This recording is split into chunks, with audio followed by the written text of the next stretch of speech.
आखिर कौन होगा विपक्ष का बॉस? ये सवाल एक यक्ष प्रश्न है, एक ऐसा प्रश्न है जिसका जवाब बहुत जल्द विपक्ष को ढूंढ लेना चाहिए, क्योंकि 2000 चुनाव जो विधानसभा चुनाव उत्तर प्रदेश में होने वाले हैं उसकी बिसात बिछी हुई है। भारतीय जनता पार्टी पूरी तैयारी कर चुकी है, लेकिन विपक्ष में अभी भी कहने को वो महागठबंधन है, लेकिन गांठ दर गांठ नजर आ रही है। और ऐसे में ये सवाल स्वाभाविक है कि आखिर विपक्ष का बॉस कौन? नमस्कार, आपके साथ मैं लावनी विनीत हूं और आप रण क्षेत्र देख रहे हैं। तो उत्तर प्रदेश का चुनाव इस वक्त रणभूमि ही बना हुआ है। ये भी एक रण क्षेत्र ही है जहां पर एक तरफ भाजपा है, दूसरी तरफ महागठबंधन है। और इस महागठबंधन में ये बताने का प्रयास तो किया जाता है कि गांठ नहीं है, सिर्फ एकता है, लेकिन गाहे बगाहे ऐसी तस्वीरें आ रही हैं जो ये बताती हैं कि वाकई महागठबंधन में यानी इंडी गठबंधन में इंटरनल वॉर जैसी सिचुएशन चल रही है। हम ऐसा इसलिए कह रहे हैं क्योंकि समाजवादी पार्टी और कांग्रेस के बीच में जो हो रहा है वो कई सवाल खड़े कर रहा है। सवाल उस तथाकथित इंडी गठबंधन का जो 2024 के बाद खुद को भाजपा का सबसे बड़ा विकल्प बता रहा है, लेकिन उसी गठबंधन में बगावत के सुर सुनाई देने लगे हैं। उत्तर प्रदेश में कांग्रेस के सांसद इमरान मसूद हैं, कह रहे हैं कि जिसने अखिलेश यादव की जो बयान उन्होंने दिया है, दरअसल उस पर अखिलेश यादव की जो पूरी रणनीति है वो हाशिए पे जाकर खड़ी हो गई है। इमरान मसूद ये कह रहे हैं कि सपा मुखिया अखिलेश यादव की योजना सफल नहीं होने वाली, कांग्रेस बराबरी से बात करेगी, छोटी पार्टी बनकर नहीं रहेगी। यानी अब उत्तर प्रदेश जहां पर जो लड़ाई हुआ करती थी, एक तरफ भारतीय जनता पार्टी और दूसरी तरफ क्षेत्रीय दल के रूप में सबसे बड़ी पार्टी समाजवादी पार्टी, लेकिन अब कांग्रेस जो उसके साथ गठबंधन में लड़ी, लेकिन कांग्रेस के ही अंदर असंतोष नजर आ रहा है। कई ऐसे चेहरे हैं जो ये कह रहे हैं कि कांग्रेस बराबरी से बात करेगी, छोटी पार्टी बनकर नहीं रहेगी। यानी जिस कांग्रेस को लोकसभा चुनाव में सपा ने 17 सीटें दी थी, वही कांग्रेस अब ये कह रही है कि यूपी में वो सपा के रहमो करम पर चुनाव नहीं लड़ने वाली है। इमरान मसूद तो यहां तक कह चुके हैं कि सपा के साथ गठबंधन से कांग्रेस को नुकसान हो रहा है। समझ रहे हैं आप? नुकसान हो रहा है, ये कह रहे हैं इमरान मसूद, क्योंकि दो लड़कों की जोड़ी ने कांग्रेस को नुकसान पहुंचाया है। सवाल यह है कि क्या अखिलेश यादव की पीडीए की जो राजनीति है उस पर दरार पड़ चुकी है? क्या कांग्रेस को लगने लगा है कि राहुल गांधी के नाम पर मिले वोटों का फायदा सपा उठा रही है? क्या 2027 के चुनाव से पहले ही इंडी गठबंधन के दो सबसे बड़े साथी एक दूसरे का भरोसा खो रहे हैं? और दिलचस्प बात यह है कि एक तरफ अखिलेश यादव लगातार ये कह रहे हैं कि कांग्रेस के साथ गठबंधन जारी रहेगा और मिलकर चुनाव लड़ेंगे, लेकिन दूसरी तरफ कांग्रेस के कई नेता गठबंधन के खिलाफ खुलकर बोल रहे हैं। यानी ऊपर से दोस्ती और अंदर से कुर्सी की लड़ाई। कांग्रेस 120 सीटों की मांग की तैयारी कर रही है, जबकि सपा 60 से 80 सीटों के फॉर्मूले पर विचार कर रही है। सीटों का गणित अभी से सिरदर्द बन चुका है। और ऐसे में सबसे बड़ा सवाल यही है कि जिस गठबंधन को भाजपा के खिलाफ महागठबंधन बताया गया था, क्या वो अब सीटों के बंटवारे में ही बिखर जाएगा? क्या कांग्रेस को लगने लगा है कि यूपी में उसका जनाधार वापस लौट रहा है? क्या अखिलेश यादव के लिए कांग्रेस अब सहयोगी नहीं बल्कि चुनौती बन चुकी है? और सबसे बड़ा सवाल कि क्या 2027 से पहले ही इंडिया गठबंधन का यूपी मॉडल फेल हो जाएगा? ये तमाम सवाल होंगे जिन पर खुलकर बात करेंगे। कुछ ही देर में हमारे साथ आज के अतिथि भी जुड़ जाएंगे, उनसे आपका परिचय भी कराऊंगी। लेकिन आइए उससे पहले, क्योंकि प्रतिक्रियाओं का दौर है और यूपी इलेक्शंस की कहानी है, तो इस कहानी में हर किरदार क्या कहता है वो बहुत मायने रखता है। चंद रिएक्शंस आपके सामने रखते हैं और फिर शुरू करते हैं आज के रण क्षेत्र की डिबेट।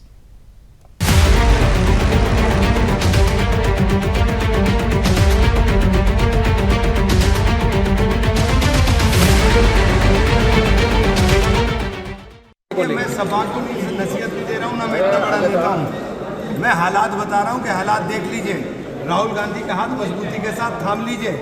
राहुल गांधी का हाथ मजबूती से थामेंगे तो इस दलदल से बच पाएंगे, वरना जो उन्होंने बंगाल के अंदर किया है, जिस तरीके से उन्होंने महाराष्ट्र के अंदर किया है, जिस तरीके से उन्होंने अपने साथ और अपने खिलाफ के जो छोटे छोटे दल थे उनको नेस्ता नाबूद कर दिया है। बचने का एक ही रास्ता है, उसका नाम है राहुल गांधी। हाथ थाम लीजिए राहुल गांधी का मजबूती से, तभी इनसे पार पा पाएंगे, इसके अलावा नहीं रास्ता है। मैं उत्तर प्रदेश की जनता से अपील कर रहा हूं, बहरेच और मटेरा की जनता से अपील कर रहा हूं, आप मजलिस का साथ दीजिए। हम मर जाना पसंद करेंगे मगर अपने ईमान को और आपकी मोहब्बत का सौदा नहीं करेंगे फिरका परस्त आरएसएस की ताकतों के सामने। इल्जाम हम पर लगाया जाता है मगर कारनामे कोई और करता है। बताओ अखिलेश यादव, जो ममता बनर्जी के 20 MP चले गए, क्यों गए वो? उनको कोई कुछ नहीं बोलता। और असदुद्दीन ओवैसी आपके हक के लिए, आपकी सियासी लीडरशिप के लिए आ रहा है, तो इन सबको डर लगता है। डरना पड़ेगा तुमको, आप डरना पड़ेगा, क्योंकि ये नौजवान अब जाग चुका है। उत्तर प्रदेश में किसी से कहना है समाजवादी पार्टी है सबसे बड़ी पार्टी, आओ सब लोग आओ भारतीय जनता पार्टी। तो क्या समाजवादी पार्टी करेगी सबसे गठबंधन आजाद समाज पार्टी? हाँ, अब सीटों के अनुसार अगर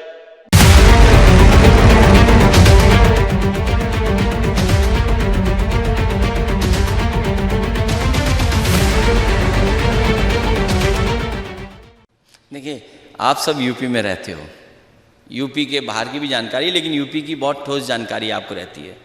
कल ही इंडिया गठबंधन की बैठक हुई है और इंडिया गठबंधन के तमाम लीडरों में ये आपस में तय हुआ है कि इंडिया गठबंधन को और मजबूत करना है।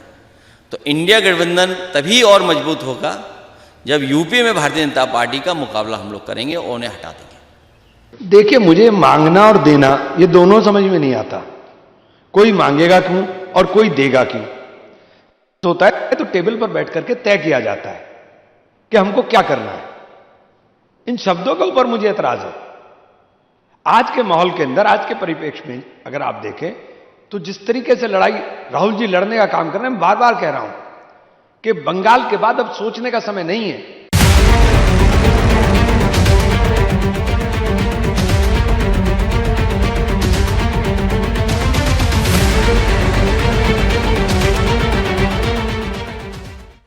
तो सोचिए कि वो एक ऐसा गठबंधन जो भाजपा को हराने के लिए तैयार हुआ था, उसी गठबंधन में, उसी महागठबंधन में अब हर बार अगर गांठ नजर आएगी तो आखिर आगे की जो लड़ाई है वो किस दिशा में जाती हुई नजर आएगी, किस विश्वास के साथ ये महागठबंधन आगे बढ़ेगा, इस पर करते हैं खुलकर बात। स्वागत करते हैं आज के गेस्ट पैनल का। हमारे साथ भारतीय जनता पार्टी का पक्ष रखने के लिए रत्नेश मिश्रा जी आ चुके हैं, साथ ही साथ समाजवादी पार्टी का पक्ष रखेंगे चंद्रमोहन शर्मा जी, समाजवादी पार्टी का पक्ष रखने के लिए अशोक यादव जी हैं, और जाने माने पॉलिटिकल एक्सपर्ट सुरेंद्र स्वामी जी भी आ चुके हैं। आप सभी का बहुत बहुत स्वागत। मैं शुरुआत चंद्रमोहन जी आपके साथ ही करती हूं, क्योंकि ये बड़ा महत्वपूर्ण मुद्दा है। जब हम उत्तर प्रदेश की बात करते हैं तो कहते भी हैं कि दिल्ली का रास्ता उत्तर प्रदेश से होकर गुजरता है, लेकिन यहाँ पर तो दिल एक दूसरे के लिए नहीं धड़क रहे हैं। यहाँ तो गठबंधन में गांठ अभी से ही नजर आ रही है। बड़ा सवाल यह है कि क्या कांग्रेस को अखिलेश यादव जी के नेतृत्व पर भरोसा नहीं है? चंद्रमोहन जी, तो किसका होगा किसका नहीं ये तो अभी समय बताएगा, लेकिन गठबंधन की परंपरा और गठबंधन पूरी तरह से मजबूती के साथ सपा और कांग्रेस का उत्तर प्रदेश के अंदर और पूरे नेतृत्व के साथ दिखाई देता है। और वो एक गठजोड़ ऐसा है जो अपने आप के अंदर एक मिसाल की तरह कायम है दोनों पार्टियों का। और कुछ भी वक्तव्य या आना जाना वो इलेक्शन से पहले, लावनी जी, हर पार्टी का अपना दायित्व है, वो ठीक है। उस पार्टी के लिए जो पार्टी में कोई नेता प्रवक्ता है वो दायित्व रखता है। ये लोकतंत्र है, लोकतंत्र की पार्टी के ऊपर इलेक्शन से पहले अगर कोई पार्टी अपनी बात कहती है तो वो अपने लिए करती है, लेकिन उसी के अंदर महागठबंधन के अंदर पार्टियों का जो मेल है वो इकट्ठा होकर लड़ने का है, वो हम इकट्ठा होकर लड़ेंगे। अखिलेश यादव जी तो ये कह रहे हैं, लेकिन कांग्रेस पार्टी से अगर ये प्रतिक्रिया आती है, अगर इमरान मसूद साहब ये कहते हैं कि भाई ये संभव नहीं है, ये जो सीटों की शेयरिंग को लेकर जो प्रतिक्रिया जिस तरह से दी जाती है उसमें से तो ऐसा ही लगता है कि भरोसा नहीं है एक दूसरे पर। इसे थोड़ा क्लैरिफाई कीजिए। संभव नहीं है, ना तो ये डिबेटमेंट संभव होगा, ना किसी भी नेता के कहने से संभव होगा। हाँ, ये कंफर्म है कि आज जिस तरह से भाजपा ने अनैतिकता की लूट मचाकर अपनी सत्ता की लालच के लिए जहां सरकारें, MP, MLA रात के अंधेरे में और दिन के उजाले के अंदर नाम और पार्टियां बदल कर लूट रही है, उसके लिए अगर किसी भी क्षेत्रीय पार्टी को अगर साथ मजबूती का चाहिए तो वो एक ही अम्ब्रेला है, वो कांग्रेस का अम्ब्रेला है। उस अम्ब्रेला के अंदर एक ही गठबंधन है, महागठबंधन, जिसकी रॉड को पकड़ना पड़ेगा। नहीं, लेकिन यहाँ तो क्षेत्रीय दलों का अपना जो वर्चस्व रहा है। नहीं चंदन जी, एक चीज समझा दीजिए मुझे, उसके बाद मैं अशोक जी के पास जाती हूँ कि क्षेत्रीय दलों का जो वर्चस्व रहा है, बीते लगातार इलेक्शंस में हमने देखा है कि कांग्रेस पार्टी को उन क्षेत्रीय दलों के सहारे अपनी जमीन तैयार करनी पड़ी है। 2022 चुनाव की अगर बात कर ले तो कांग्रेस का वोट परसेंटेज 2.33% था। तो आखिर ऐसा क्या मिरेकल हो रहा है कि अब ये कहा जाने लगा है कि भाई हमारी भूमिका छोटे भाई की नहीं होने वाली है, बराबरी पर बात होगी। ये बराबरी की बात क्या संदेश दे रही है? ऐसा कौन सा आप लोगों ने सर्वे किया कि अब आपको लग रहा है कि हम जो आगे बढ़ेंगे उसी से ही क्षेत्रीय पार्टियां भी, समाजवादी पार्टी को भी इसी से ही फायदा होने वाला है? ये मैं समझना चाहती हूं आपसे। ये आपको मैं समझा देता हूँ। सबसे बड़ा मिरेकल इस बात का है कि यूपी के अंदर एक पार्टी को सबसे ज्यादा वोटों प्रतिशत मिला। कौन सी पार्टी है लावनी जी? वो जिसको वोटों प्रतिशत ज्यादा मिला?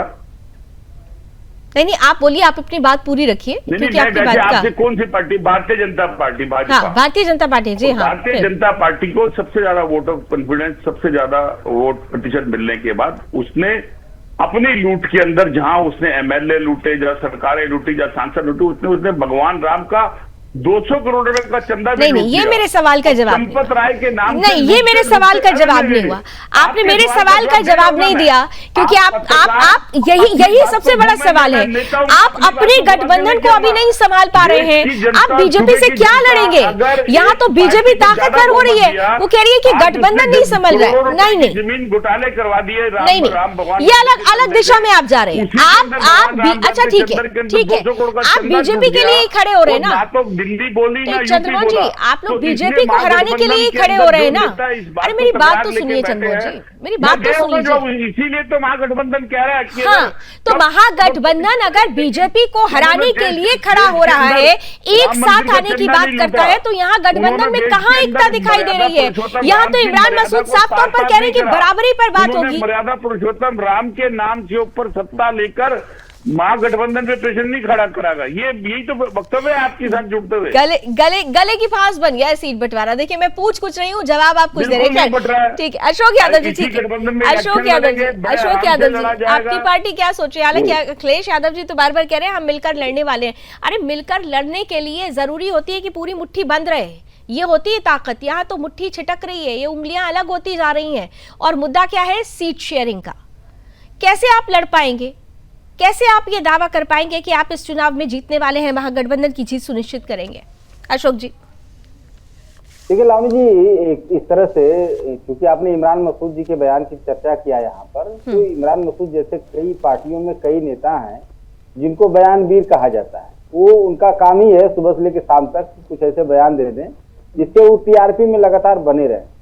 हमारी जो बात होती है, हमारी पार्टी की जो बात होती है, वो कांग्रेस पार्टी के जो सीनियर लीडरान हैं, राहुल गांधी जी हैं, मल्लिकार्जुन खड़गे साहब हैं, सोनिया गांधी जी हैं, इन लोगों से बात होती है। इमरान मसूद जहां वार्तालाप होगा, जहां सीट शेयरिंग की बात होगी, उस कमरे के 500 मीटर दूर इमरान मसूद को भी रुकने की जगह नहीं होगी। इमरान मसूद को आप हल्के में ले रहे हैं, उनके बयान को हल्के में ले रहे हैं? हल्का हम नहीं, उनको हम हल्के में नहीं ले रहे हैं, वो खुद अपना हल्कापन दिखाते रहते हैं। वो ऐसे हर दल में कुछ न कुछ नेता रहते हैं, कोई बहुत बड़ा इशू नहीं है हमारा। क्योंकि हमारे राशिदा जी के, हमारे राशिदा अखिलेश यादव जी या राहुल गांधी जी या सोनिया गांधी जी या मल्लिकार्जुन खड़गे जी, किसी ने कोई बयान दिया क्या जिससे आपको लगे कि गठबंधन में कोई दरार है या कोई दिक्कत है? किसी ने नहीं कोई बयान दिया। तो हमारा गठबंधन नहीं, अगर बयान नहीं दिया, नहीं, एक चीज यहाँ पर है, अगर हाँ नहीं कहा तो ना भी नहीं कहा है। बयान ना देना भी कहीं मौन समर्थन तो नहीं है। कहते हैं ना कि अपनी बात किसी और के थ्रू कहला देना। ये बात क्या आपको समझ में आ रही है? नहीं, देखिए, ऐसा कुछ नहीं है। हमारे पार्टी का, कांग्रेस पार्टी का गठबंधन, मतलब पार्टी की जो हाई लेवल पर तय सीट शेयरिंग भी लगभग तय हो गई है और कॉमन मिनिमम प्रोग्राम भी तय हो चुका है। कितनी सीट दे रहे? जमीन पर लाएंगे। तय हो गया तो जरा बता दीजिए अशोक जी, हम भी जान ले एक्सक्लूसिव खबर आप हमें बता दीजिए कि आखिर कितनी सीट दे रहे हैं कांग्रेस से। आपने कहा ना सीट शेयरिंग का फॉर्मूला तय हो गया है, क्या फॉर्मूला है प्लीज बता दीजिए जरा। बिल्कुल, देखिए लावनी जी, ये सारी चीजें प्रेस कॉन्फ्रेंस में हमारे राष्ट्रीय जी और कांग्रेस पार्टी के नेता नहीं, आपने बहुत विश्वास के साथ कहा ना, अगर सीट शेयरिंग का फॉर्मूला तय हो गया होता तो अखिलेश यादव एक बार नहीं कई बार प्रतिक्रियाएं दे चुके हैं। जब दिल्ली में इंडिया गठबंधन की बैठक हुई तब भी उन्होंने एक बात कही, सीट शेयरिंग की बात नहीं की, उन्होंने कहा गठबंधन को साथ रहना होगा। लेकिन ये उन्होंने नहीं कहा और ये भी कहा कि क्षेत्रीय दलों को की भावनाओं को कांग्रेस को समझना होगा। ये उन्होंने सार्वजनिक मंच से ये बात कही और उस पर बड़ी चर्चा हुई थी। तो अगर ऐसे बयान आ रहे हैं तो इसका मतलब कि दाल में कुछ तो काला है। चंद्रमोहन जी कुछ कहना चाह रहे थे इस पर। हाँ, अच्छा अशोक जी पूरा कीजिए पहले। हाँ अशोक जी पूरा कीजिए। राष्ट्रीय जी ने दो बातें कही, पहली बात उन्होंने कहा सीट शेयरिंग को लेकर के कि बात सीट की नहीं है, बात जीत की है कि हमारे गठबंधन में कौन दल कौन कौन सी सीट जीत सकता है, उस गठबंधन को उस पार्टी को सीट मिल जाएगी। दूसरी बात आपने जो बताई यहाँ पर कि क्षेत्रीय दलों का भी सम्मान देना चाहिए, तो ये गठबंधन का धर्म यही होता है कि हम आपको सम्मान दें, आप हमको सम्मान दें। हाँ, तो मतलब कहीं ना कहीं से एक नसीहत अखिलेश यादव की तरफ से कांग्रेस पार्टी को, राहुल गांधी को दी गई और इमरान मसूद उसी बात को ध्यान में रखते हुए ये बात कहते। तो चंद्रमोहन जी फिर क्यों ना है इस बयान को, उन्होंने तो कहा कि इमरान मसूद जैसे लोगों के बयानों को तरजीह नहीं देना चाहिए, इंपॉर्टेंस ही नहीं देनी चाहिए, क्योंकि ऐसे बहुत सारे लोग होते हैं जो स्टेटमेंट देते हैं लेकिन ना हाँ कहा गया है ना कहा गया है।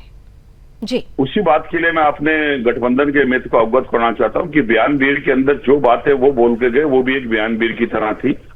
और एक गठबंधन की मर्यादा के अंदर अगर कोई पार्टी के अंदर उसके नीचे लिखा जाता है कि वो पार्टी के नेता है, प्रवक्ता, तो उसको इस बात की मर्यादा रखनी चाहिए। जो चीज डिसाइड होगी सीटों की गठबंधन के ऊपर, वो बड़े शीर्ष नेता डिसाइड करेंगे, वो सबके सामने आएगा। अभी गठबंधन पूरी प्रतिबद्धता के साथ उत्तर प्रदेश के अंदर महागठबंधन सपा और कांग्रेस का पूरी नेतृत्व के साथ कार्यस्थ है और आगे उसकी भूमिका में रहेगा। बयान की जो वजह है वो बयान आएंगे, उसके ऊपर कटाक्ष करना मैं नहीं समझता हूं कि वाजिब है। इसलिए आपको भी ध्यान रखना पड़ेगा कि ऐसा कोई बयान ना दे जिसके कारण हमें भी कोई बयान देना पड़ जाए। तो ये आगे कोशिश ध्यान रखी जाए एक मित्र के नाते। हाँ, तो यानी यही चीजें हैं जो ध्यान में रखने वाली है, लेकिन गाहे बगाहे ये तस्वीरें आ रही है। खैर, रत्नेश मिश्रा जी अगर हमारे साथ जुड़े हो, क्या रत्नेश मिश्रा जी से कनेक्शन टूटा है? मुझे बताइए तो प्लीज पैनल। शायद रत्नेश जी अभी नहीं है हमारे साथ। जल्दी से सुरेंद्र स्वामी जी आपके पास आ रही हूँ, आप पॉलिटिकल एक्सपर्ट है, राजनीतिक विश्लेषक हैं। क्या कहती है राजनीति और ये तस्वीर क्या कहती है? नहीं, राजनीति तो देखिए यूपी में तो कांग्रेस और समाजवादी पार्टी मिलकर ही चुनाव लड़ेंगे, क्योंकि अगर कांग्रेस समाजवादी पार्टी के साथ मिलकर चुनाव नहीं लड़ेगी तो कहां जाएगी। भाई पिछले चुनाव में अलग लड़े तो 2 सीटें आई, 2% वोट आए। इनको लोकसभा में मिलके 7 लड़े तब भी डबल डिजिट में इनके वोट नहीं बने। 6 सीटें जीती इन्होंने समाजवादी के कंधे पे चढ़ के। तो इसलिए कांग्रेस के पास कोई ऑप्शन नहीं है, वो समाजवादी पार्टी के साथ ही मिलके लड़ना है। और छोटी बड़ी पार्टी, वैसे तो सभी पार्टियां बराबर स्तर पे होती हैं, लेकिन छोटी बड़ी कहने से मतलब होता है जिसकी ज्यादा वहां पे सीटें हैं, ज्यादा वर्कर्स हैं, ज्यादा बोलबाला है, उसको बड़ी पार्टी, बाकी छोटी पार्टी। तो कांग्रेस तो बड़ी पार्टी वहां पे समाजवादी पार्टी है, इसमें किसी को कोई संदेह नहीं है। और जब बड़ी पार्टी समाजवादी है तो उससे कांग्रेस मैक्सिमम ये चाहती है कि हमें सीट शेयरिंग हो जाए, क्योंकि हर गठबंधन में सीट शेयरिंग इश्यू है। और वो उसी के लिए ये सब बयानबाजी होती है कि हमारी 403 सीटों पे तैयारी है और हम अलग लड़ने को तैयार हैं, हम किसी से भीख नहीं मांगेंगे, हमारा हक है। तो हक कैसे निकलेगा? हक तो ऐसे ही निकलेगा ना कि भाई आपको कितने वोट मिले, आपकी कितनी सीटें आई, आपको क्या मिला, किस रेशो में आप जीते, तो उसी हिसाब से होगा।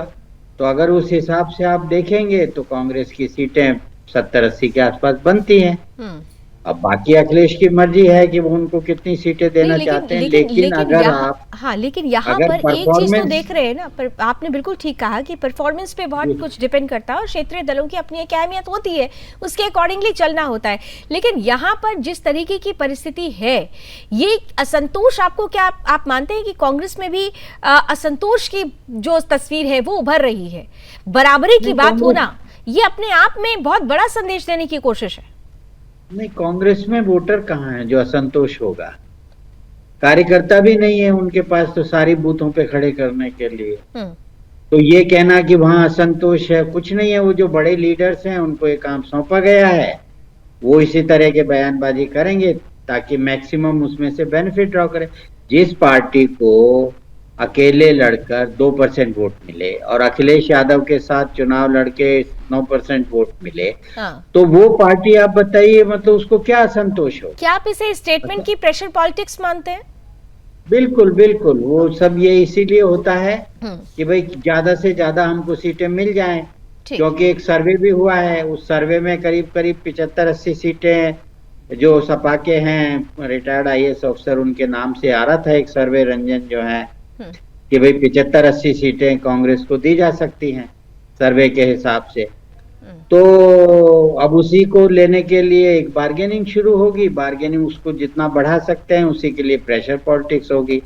दूसरी बात यह है कि कांग्रेस अगर अलग से चुनाव लड़ती है और ये सोचती है कि मुस्लिम वोट उसके पास आ जाएगा, वो होगा नहीं, क्योंकि मुस्लिम तो मालूम है कि भाई समाजवादी स्ट्रांग पार्टी है भाजपा को हराने के लिए, तो वो भाजपा के साथ एकजुट हो वोट देंगे। इसीलिए ओवैसी को भी वोट नहीं मिलता, ओवैसी को भी इसीलिए वोट नहीं मिला ना। 0.49% उनको 22 के चुनाव में वोट मिला था, तो क्या वोट है ये? 2 लाख वोट मिले थे कुल।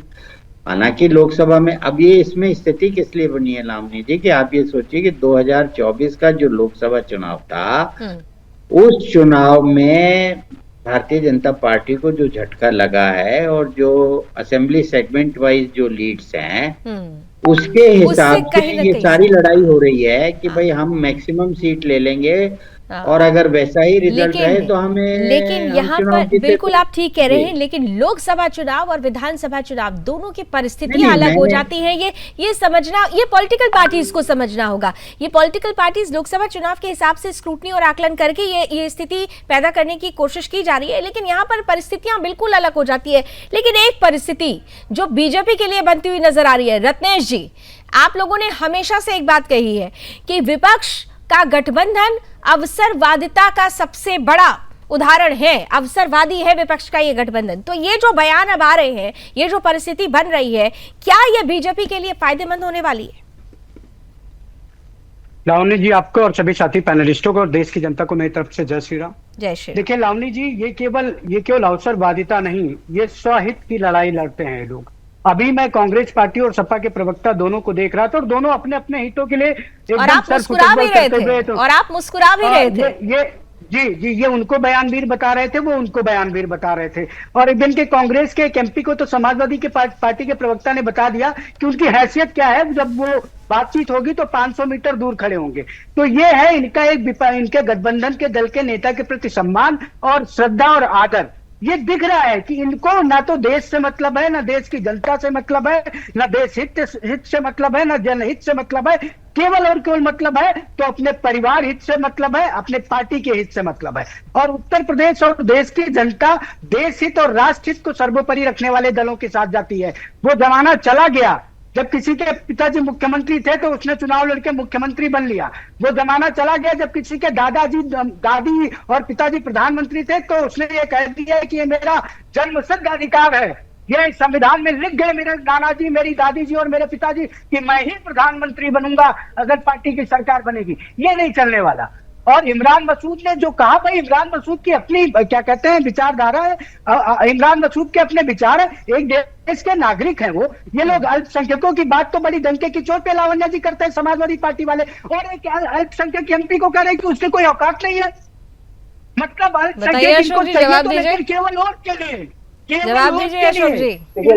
इनको अल्पसंख्यकों का सम्मान नहीं चाहिए, इनको अल्पसंख्यक एज MP नहीं चाहिए, इनको अल्पसंख्यक एज लीडर नहीं चाहिए। क्या चाहिए? अनपढ़ गंवार। ठीक है अशोक जी, काउंटर आंसर कीजिए। मैं बता रहा हूँ कि रत्नेश जी अभी बोलते बोलते बोल गए राष्ट्रहित, जनहित, स्वहित, न जाने कौन कौन सा हित। लेकिन हम तो यही नहीं समझ पा रहे हम लोग कि 1026 में महमूद गजनवी आया था जिसने सोमनाथ मंदिर को लूटा, और 2026 में भाजपा राम मंदिर को लूट रही है। तो ये कौन सा हित है? ये स्वहित है। अभी भी ये महमूद गजनबी का साया लेके बचेंगे। अब बताइए, देश की जनता राम के नाम पे वोट कर रही है, देश की जनता हिंदुत्व की बात कर रही है, इनको महमूद गजनबी मोहम्मद गौरी और गजनी याद आ रहा है। उसके विश्वास को भाजपा लूट रही है। ये कौन सा हित है? ये कौन सा हित है? ये नहीं, ये अरे भाई रत्नेश जी, अरे इस हित को तो कम से कम बताइए महाराज। शताब्दी नहीं है, ये कौन सा हित है? ये राष्ट्र हित है कि सनातन हित है? भगवान राम के मंदिर के खजाने को लूटना ये कौन सा हित है? ये कौन सा हित है? सनातन हित है कि हिंदुत्व हित है? ये कौन सा हित है? भगवान राम के चंदे का पैसा निकला रहे हो, ये कौन सा हित है? अशोक जी यार, आप लोगों को प्रभु श्री राम याद आ रहे हैं, लेकिन इन्हीं प्रभु श्री राम के जो भक्त थे उन पर गोलियां किसने चलवाई थी? अब इतिहास का वो पन्ना बार बार खुल जाता है। बहरहाल डिबेट कहीं और चली जाएगी, डिबेट कहीं डिरेल हो जाएगी। मैं डिरेल नहीं होने देना चाहती हूँ, डिरेल नहीं होने देना चाहती हूँ। मेरा सीधा सा सवाल था, एक सेकंड रत्नेश जी रुक जाइए, एक सीधा सा सवाल था अशोक जी। और जो बात रत्नेश जी कह रहे हैं कि वाकई अगर ये परिस्थिति बन रही है, इस तरीके की परिस्थिति है कि तुष्टीकरण की राजनीति और अल्पसंख्यक वोट, पीडीए जो आप लोगों का सबसे महत्वपूर्ण पीडीए है, उस पीडीए की मजबूती के लिए गठबंधन की मजबूती जरूरी है। लेकिन यहां पर जब ऐसे प्रेशर पॉलिटिक्स होगी, अगर इस तरीके के बयान आएंगे तो पीडीए भी छिटकता हुआ नजर आएगा। ये परिस्थिति क्या आप लोगों के लिए नहीं चैलेंजिंग हो रही है अशोक जी?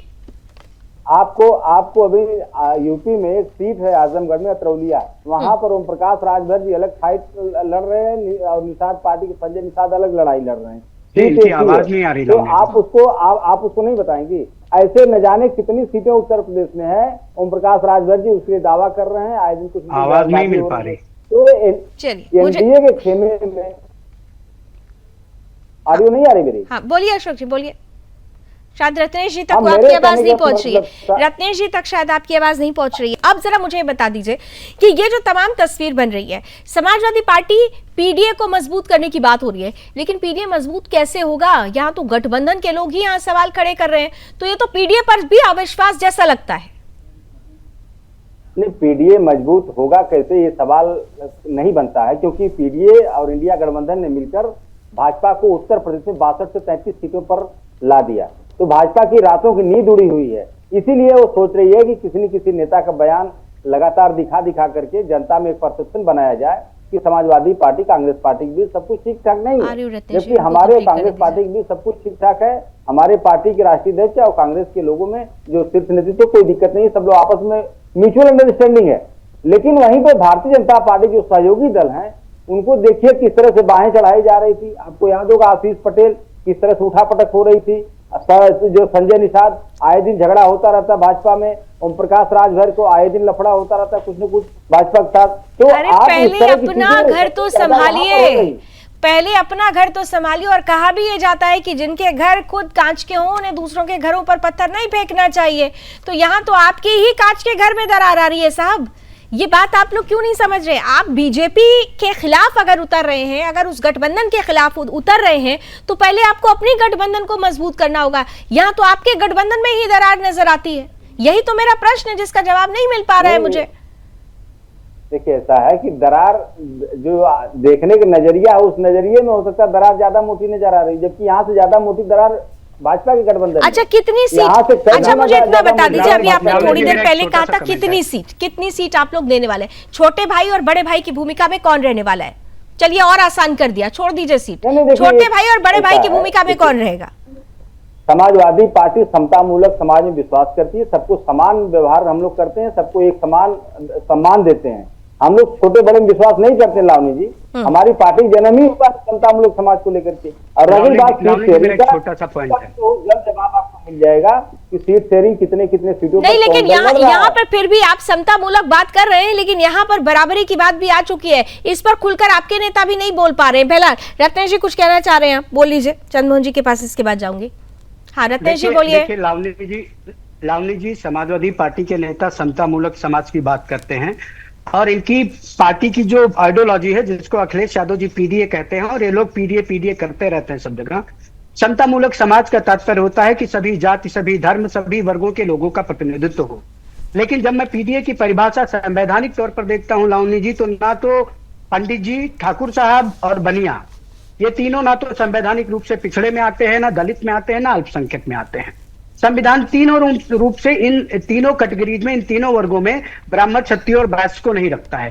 तो क्या समाजवादी पार्टी समतामूलक समाज का निर्माण इस प्रकार करेगी कि उत्तर प्रदेश के 29% वोट बैंक को वो नकार दे रही है? संवैधानिक तौर पर जिनको रिकॉग्नाइज किया जाता है कि वो अगड़े हैं, उनको अपने समतामूलक समाज में शामिल नहीं करती।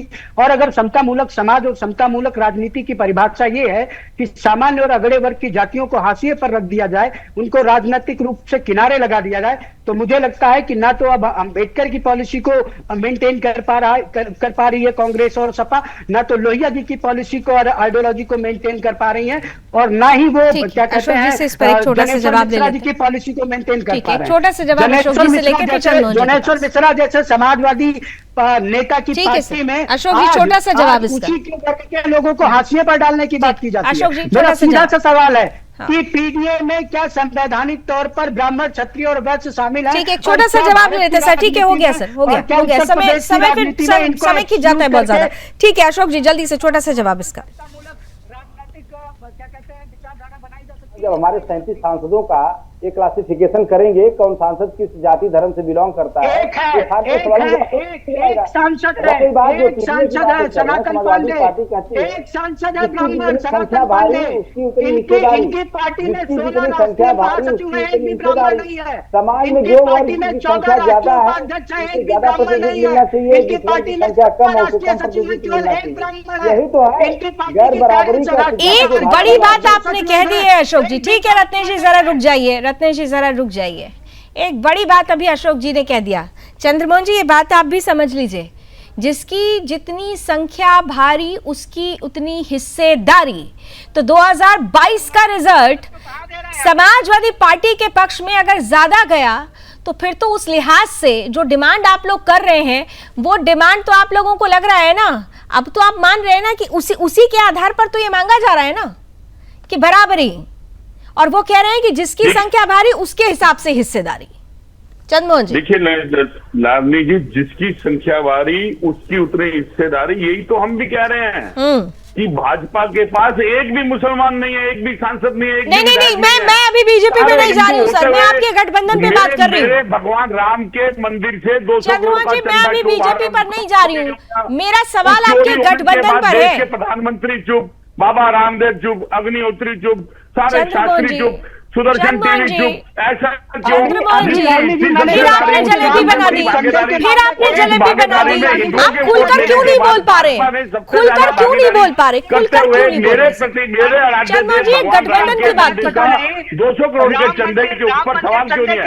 अभी उत्तर प्रदेश के अंदर सबसे बड़ा मुद्दा है कि राम मंदिर का। चंद्रमोहन जी आज मुद्दों की बात नहीं हो रही है। मेरा जो सवाल था, मेरा सवाल जो था उसका जवाब मुझे चाहिए। ये नहीं, ऐसे नहीं होती है डिबेट सर, ऐसे डिबेट नहीं होती कि सवाल कुछ पूछा जाए जवाब कुछ और है। चंद्रमोहन जी नेता इस बात का जवाब क्यों नहीं दे रहे? रत्नेश जी आप रुक जाइए, रत्नेश जी जरा आप रुक जाइए, और चंद्रमोहन जी आप भी रुकिए। चंद्रमोहन जी आप भी रुकिए सर, आप भी रुकिए चंद्रमोहन जी। ऐसे डिबेट नहीं होती कि सवाल में पूछ कुछ रही हूँ, जवाब आप कुछ और दे रहे हैं। आप क्यों डर रहे हैं बोलने में? इसका मतलब कि आप भी जानते हैं कि गठबंधन में गांठ है। पार्टी को सबसे ज्यादा हिस्सेदारी दी, गठबंधन में गांठ है, मतलब आपको ये लग रहा है ना? हिंदी वोटों की चोरी करते हुए, उन्हीं हिंदी वोटों की चोरी पे, उन्हीं पे चंदा चोरी कर लिया। आप भी चुप है, बदल दिया प्रोमो। लावनी जी आप कुछ भी पूछेंगे कांग्रेस से वो कहेंगे अब्बा डब्बा जब्बा। अरे जो चंदा चोरी करते हो मित्र, वो ना बोले कि वो हिंदू है, ना वो बोले वो सनातनी है, वो ना बोले कि आप तो इलेक्शन लड़ने के भी हकदार नहीं हो। मेरे सवाल का जवाब नहीं आया। बीजेपी के लिए आप यहाँ पर मुद्दे चुन रहे हैं, उनको उन पर सवाल खड़ा कर रहे हैं, लेकिन अपनी गठबंधन से जुड़ी हुई बात, और अशोक जी ने बहुत बड़ा हिंट दिया है, अशोक जी ने बहुत बड़ा हिंट दिया जिसे आपने नजरअंदाज किया। चलिए बहुत बहुत धन्यवाद, मुझे आज इतनी ही समय सीमा दी गई है, बहुत बहुत धन्यवाद। लेकिन आप लोग जरा आकलन विश्लेषण कर लीजिए, क्योंकि उत्तर प्रदेश का मामला है साहब, और उत्तर प्रदेश ही है जो दिल्ली का रास्ता तय कराता है, और इसीलिए आकलन विश्लेषण विपक्ष को भी करना होगा। आप सभी का बहुत बहुत धन्यवाद। इस बीच हमने जो आज डिबेट, महत्वपूर्ण डिबेट की कि विपक्ष का आखिर बॉस कौन होगा, क्योंकि एक तरफ महागठबंधन जो ये कहता है कि एकता है, हम मिलकर बीजेपी के लिए उतरेंगे, लेकिन यहां पर अभी से ही अगर उसी इंडी गठबंधन में गांठ नजर आने लगे तो फिर सवाल बड़ा होता है कि आखिर किस विश्वास के साथ बीजेपी को हराने की तैयारी विपक्ष कर रहा है। आकलन विश्लेषण करिएगा जरूर। फिलहाल रण क्षेत्र में भी बस इतना ही। देश और दुनिया की तमाम खबरों के लिए आप जुड़े रहिए सुदर्शन न्यूज के साथ। जय हिंद।